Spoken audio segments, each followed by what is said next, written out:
Hey, it's the Pacific Northwest Geek here, Echo Kiro, and today I want to talk to you about the 1989 sci-fi horror movie, the deep sea sci-fi horror movie, DeepStar Six, directed by Sean Cunningham, best known for his work with the Friday the 13th franchise, starring the likes of Craig Evans, Cindy Pickett, Miguel Fuhr, the late Miguel Fuhr, and Nia Pebbles. How do we pronounce Pebbles, or whatever? I think it's Pebbles.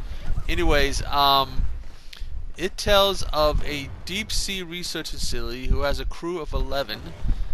As they find a deep sea cavern system and decide to mess with it, and end up basically angering this deep sea monster who decides to start killing the members of this research facility. And matters are made worse when Snyder, played Miguel Ferreira, basically not only decides to go into full-blown asshole mode, sleazy asshole mode, but also because he ends up setting some nukes off, which just makes the situation that much worse.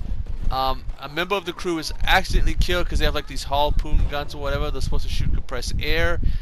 It's used on one of the other crew members accidentally.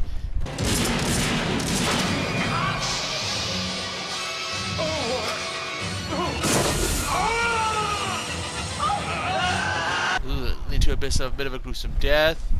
Another crew member, on the cover for this, you see one of the deep sea diving suits, and it looks like it's been ripped in half. That actually happens in the movie when one of the guys is trying to get him away from the monster and bring him back to the facility. They're not able to. Well, not all of them. He ends up getting ripped in half. Ooh, what a gruesome way to die. Snyder, again played by Miguel, is killed when he tries to go rush to the surface in an escape pod or whatever, but he should have decompressed, but he's going so fast and he's not decompressed. He ends up pretty much blowing up and killing himself. Another kind of gruesome death.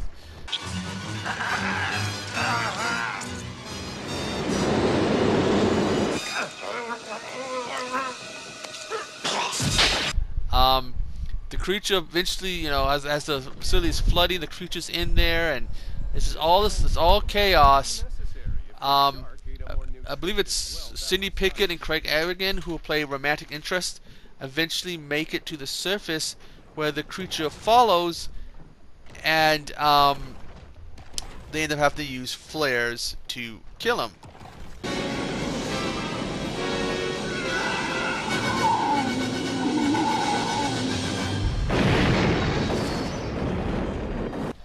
Now, this movie came out, and I was so I turned 10 in '88, so depending on what month this came out, I was either 10 or 11, because I would have turned 11 in October of '89.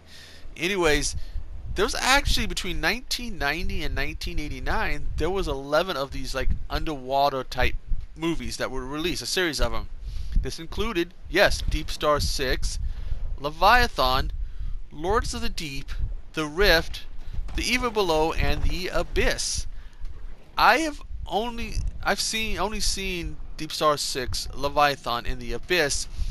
And The Abyss, I believe, is the only one out of these that was really any huge success. It's not really a horror movie, and the special effects for it were almost like with the water, almost like they were a test run for some of the effects that were used in T2 for the T1000. Leviathan and DeepStar 6, for some reason at times I tend to mix them up. In fact, when I ordered this movie, I was thinking of the Leviathan movie. It wasn't until I started watching that I went, oh, that's right. So, although I do need to get my hands on a copy of Leviathan, because Leviathan itself, it's another movie I enjoyed. Miguel Ferreira's performance as Snyder, oh man, it is a highlight. He makes it super super easy to hate him. In fact, in some of his later work, no matter what kind of character he played, oh, I just would remember his performance in this movie. Uh, Towards the end of his life, he was actually with he was the cast of NCIS Los Angeles, and while his character could be kind of an asshole at times, it wasn't like the levels of asshole that Snyder was. And so, I guess you can say any performance he did afterwards, I would compare it to this performance because it was just, it is super good. Now, Cindy Pickett also played Ferris Bueller's mother in Ferris Bueller's Day Off. Just thought I'd bring that up. Now, the idea of this movie, I mean, underwater, in like this facility, it's like kind of like claustrophobic in the settings, like some of the designs, like you saw with Leviathan, this, and Abyss. They did a good job. I like the pole deal they had in the Abyss. This has like just a smaller like diving pole.